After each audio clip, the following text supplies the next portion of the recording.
We want to get over to CBS 13's Julie Watts right now. She's live at the Capitol getting answers about the fentanyl bills just passed. Julie.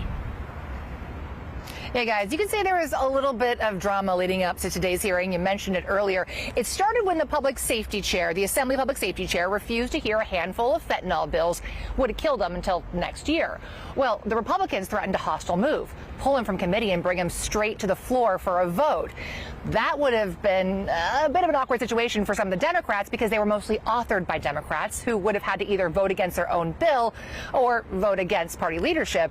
So in the end, they agreed to hold this special hearing just to hear these fentanyl bills today, and it was a full house. The Capitol hallway was filled with overflow from the overflow room outside the Assembly public safety hearing today, following a divisive few weeks at the Capitol over fentanyl bills. It's time to unite.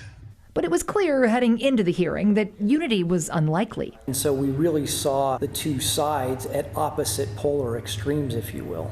Law professor and Capitol insider Chris McKaylee explains one side is fiercely opposed to, quote, draconian anti-drug strategies that may increase incarceration, which they believe harms minority communities. ACLU, Cal Action, and strong opposition.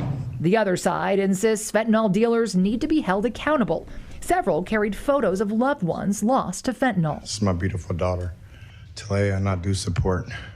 Data indicates fentanyl kills over 100 Californians each week, many of whom thought they were taking prescription drugs. If there are drug dealers that are not being prosecuted, which seems to be the story being told over and over again, this committee would like to have that discussion.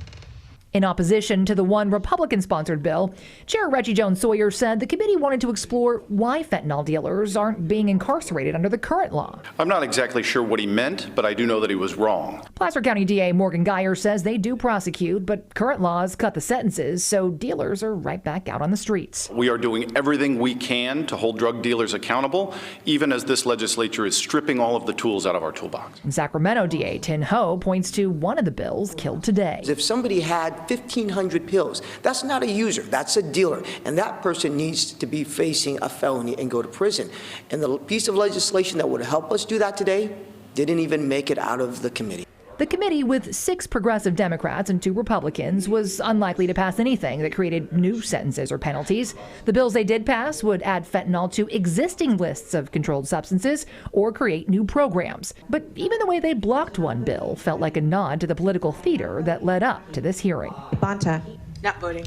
Bonta not voting. Brian. Not voting. Ortega. Not voting. I'll change mine to not voting. Jones-Sawyer, no to not voting. Now, not voting on a bill is one of many ways committee members can essentially block a bill, in this case ensuring it doesn't get enough votes to pass without taking a recorded stance against a controversial issue. Some critics argue that this robs their constituents of having a voice in the matter, but it is pretty common. And we should note, we have reached out several times over several months to the committee chair, Jones-Sawyer, and several committee members asking for a sit-down interview. We are hopeful we will get those interviews soon. You called it political drama. Some would call it games. These are serious issues, and sometimes you have to wonder exactly what they're specifically doing at times. Julie, thank you.